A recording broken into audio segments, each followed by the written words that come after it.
अनस, मैंने Indian media का for reference जिक्र कैसे प्रोपेगेंडा कर रहे थे।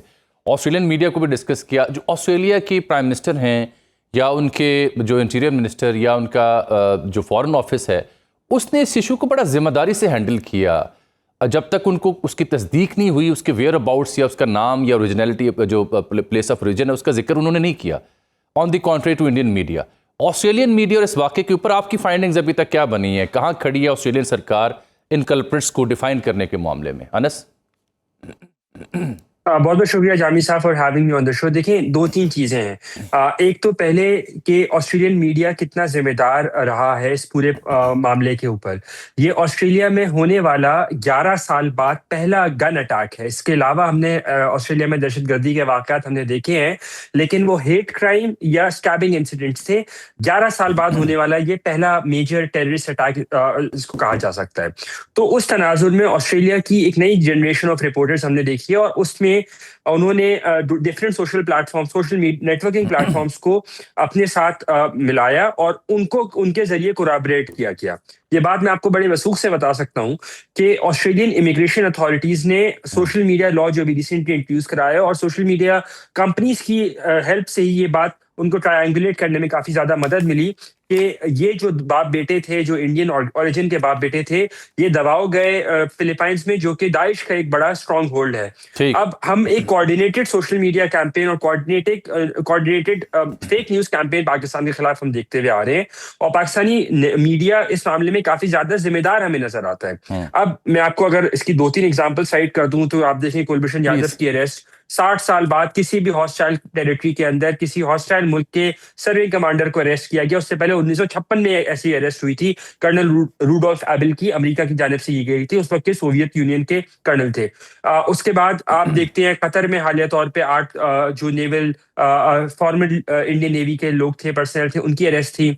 उनको सजाए मौत की हुक्म हो गया। फिर इंडियन हुकूमत की जानिब से रिक्वेस्ट की गई कतरी अमीर को, और कतरी अमीर ने उनको पार्डन किया। उसमें से अभी भी 8वां जो शख्स है वो कतरी हुकाम की तहवील में है। कनाडा आप चले जाएं, कनाडा में खालिस्तान के जो सरकर्दा रहनुमा असैसिनेशन कैंपेन, और उसको लेके हमने देखा कोऑर्डिनेटेड कैंपेन डिस्क्रेडिट करने की। तो ये, और ईयू डिसइंफो लैब आप भूल जाते हैं, 2020 में ईयू डिसइंफो लैब ने 15 साल का डेटा देखा।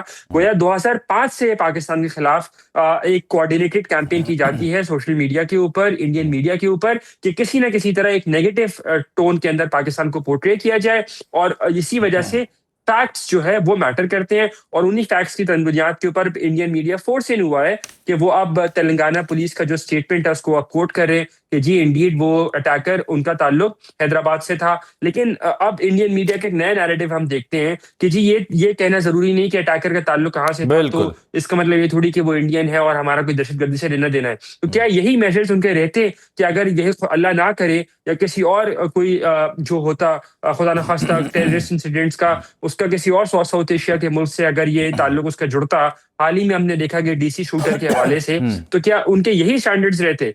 ये दोगलापना पाकिस्तानी मीडिया जो है इसको बड़ी इफेक्टिवली एक्सपोज भी कर रहा है, और बड़ा रिस्पॉन्सिबली इसको ना सिर्फ पाकिस्तानी मीडिया बल्कि ऑस्ट्रेलियन मीडिया भी इसको काफी रिस्पॉन्सिबली। ये बताएं कि ये डिस्क्रेडिट क्यों नहीं होता फिर, ये मीडिया जो इतना प्रोपेगेंडा करता है, Indian media with in India और ऑल अक्रॉस, इनका इम्पैक्ट अब क्या जा रहा है ग्लोबली? देखिए, डिस्क्रेडिट तो इंडियन मीडिया काफी ज्यादा हो चुका है। It would not be wrong to say, specially हालिया तौर पे आपने देखा जब इंडिया पाकिस्तान की जंग हुई और मजाका खेज रिपोर्टिंग की गई। आप जहां बैठे हुए लाहौर, मुझे तो पता चला कि लाहौर में भी पोर्ट है। मेरी तो जिंदगी पाकिस्तान में निकल गई और मुझे तो नहीं पता चला कि लाहौर का कोई पोर्ट था, या फैसलाबाद का पोर्ट है। या उन्होंने कहा कि जी किसी F-16 के फाइटर पायलट को अरेस्ट कर लिया, और ये वो रिपोर्टिंग की गई जो डिफेंस सोर्सेज को एट्रीब्यूट करके की गई।